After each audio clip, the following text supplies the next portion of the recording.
Yo, what the fuck? Yo, these niggas are cheating. Yo, okay.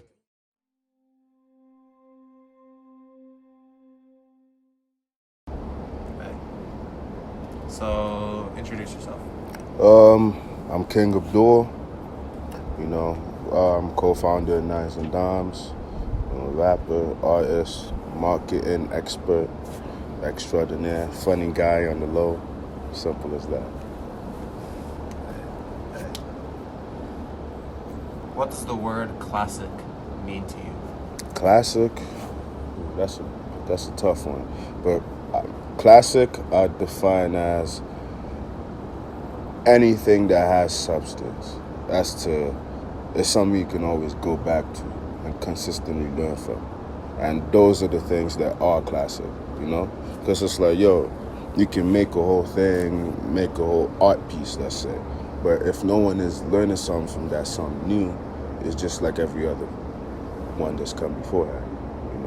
So it's that classic. Once you're classic, you kind of change the mindset, change how people view things, and it's a whole different way, and it's something that can always be looked at any point in time and still be interpreted and taken something out of.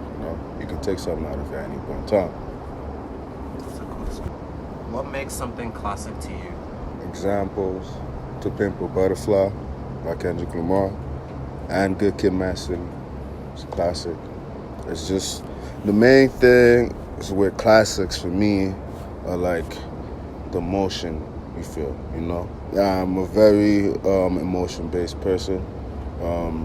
When I even listen to art, I view it in colors. Like listen to music, I see it in colors. That's how I hear it. So if it's a track, I just see black, I see blue, I see red, and it's like, oh, that's the consistent thing. I'll kind of relate to that. So for me, it's just something to be classic. It has to hit me emotionally, and in most people would actually say the same thing, and then actually mean something. You're then kind of giving a message. It's something that either you're trying to change or reinforce, and it's like these are the things that really hit people. And one of the other main thing is it's got to be different. It has to be, because that's the only way. If it's not different, it's the same thing. No one would remember that. If it's classic, it's different. It's something someone hasn't even thought of. It's kind of out of the box. And once you do that, it's like you kind of forever live on, because people consistently, you are the start of a new kind of lineage, I say. And it's like, for people that go through that lineage and any derivative, they'll always come back to you.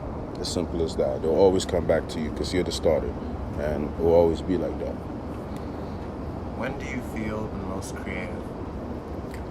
When do I feel the most creative? I feel, honestly, I'm most creative when I'm down as to how I'm feeling emotionally. Like, that's when I kind of come up with my best work, and like my mind is kind of constantly racing, because I don't know, I just have a better, clearer mind at that point. So it's like I can then dive into things. So probably late at night, those types of vibes. And most times when I even write, I get most of my writing done at that time. So it's like verses. I'm like, I don't have the motivation to do it for like a whole week or two. Then just one night, I'm not feeling so great, I get it all done. And it's like I'm just challenging those emotions I feel at that moment, and I felt like this into that. And it's like, so hopefully it just creates the right content, What is essential for you when you're creating work? I need quiet, for a fact. You're in the studio sometimes and people are like, yo, you hear the beat consistently playing every single time. I can't do that. Nah, let me hear it for like 10 minutes straight. Wonderful. Now turn it off. I don't want to hear it, because I'm just going to then go off what's in my head, do it, and then as I'm writing, it's like then I come back to the beat, kind of say what I have to the beat, see how that works, and then it's like, okay, I'm still on beat, how I remember the beat is still what it is in my head, and it's correct, and I keep going. And it's like, that's usually one main thing, and I just need a piece of paper, phone to put it down, and I'm always good to go. Like, that's it. I'm always good to go. Like, I used to write for fun all the time. Like, that's how I kind of started expressing all my emotions, and that was my outlet for a while. For always actually been my outlet. So it's like, okay, these people would just come at me anytime. It's like, write something really quickly in class, and it's like, all right, shit, do it. And it's like, okay. So it kind of just became a skill, I'd say, and it's just something maybe at this point I'm kind of taking for granted, but I don't practice it as much as I want to, but I should. How do you stay consistent in your own work? In my own work, yeah, actually that's facts. Consistency is key. But with that, what I usually do is I just stay true to myself. I'm not gonna talk about something that I haven't experienced, and I'm gonna say it how it is. Like, I'm not gonna twist it some type of way if I know that's not it, because it's like that's how I can always be true to myself. That's how I can always be consistent. All these values, morals that I hold high, I'll always try to keep them in every situation, and it's like that would kind of be reflected in the music. So it's like, these are the things, and it's like, no, you can never stray away from that, because if you're not true to yourself, no matter what type of art you do, even business, people won't take you, it won't be genuine. There'll always be a disconnect, because it's like, if you're not being true to yourself, it's like you won't be able to give people the same full attention that they want. You won't even be able to recognize what people around you want, and you're just more focused on how you're trying to portray yourself. And it's like, nah, just be who you are. Just be who you are, and who gravitates to that is who you actually want in your life. Those are the people that you want. Those are the people that will actually take you forward, because these people understand you. You're on the same wavelength, How did you find that consistency? That took a whole lot of searching, I think the main thing for me was kind of firstly defining my current values and morals as to how I kind of am right now, and then painting another picture next to it as to who I want to be. And this is how I want to be viewed. This is how I want to look at myself, like, in every single way. And it's like, then making sure everything I'm doing now is going towards who I'm going to be, So it's like I'm already taking those steps towards being that person. And it's like, that's the only way you can kind of move forward, and I think thrive in life, Like, set a goal, you go towards that goal, and once you necessarily say, I reached that point where I want to be now, when I get there, there's probably another version of me that I want to be and I want to strive for. So I'm already it's a consistent journey, How do you stop yourself from conforming to a pattern that already exists?